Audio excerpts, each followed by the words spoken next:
I feel let down, and I think many other people feel let down, because our government here in Britain said, letter from Vince Cable to me and every MEP and MP, that the NHS was exempted. And then when we saw the list, they'd taken out the ambulance service, but not the rest of the NHS, not our doctors, not our community nurses, not our physiotherapists. And if they so fundamentally didn't tell the truth about that, then why can we believe anything else they say? And what I know as an MEP is that the French film industry is excluded because the French government don't want Hollywood in France dictating their film industry.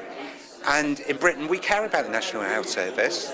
We could, today, tomorrow, write a letter and say the NHS is exempted, and Britain hasn't done it. And that's why when there's a Labour government, we will do it on day one. Under Labour, the NHS will be exempted and the campaign will have succeeded.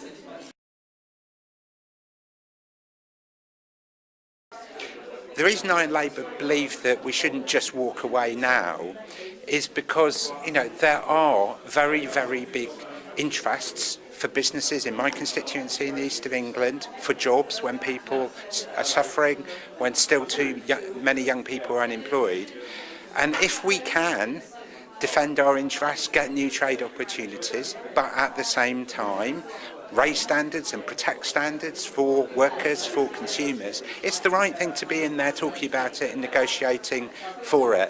And many people have heard scare stories about TTIP and they just think something to do with Europe can't be a good thing, shouldn't support it at all. And I can understand the fears and the suspicions, but it's my job and my colleagues' job to defend local business and local people's interests. And I believe that that is best defended by us being in the process.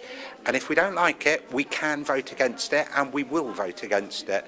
But at this point, when we suffered the worst recession in any one of our memories, when the recovery is so fragile and people are suffering and businesses are suffering so much, the responsible thing to do is to be in the game.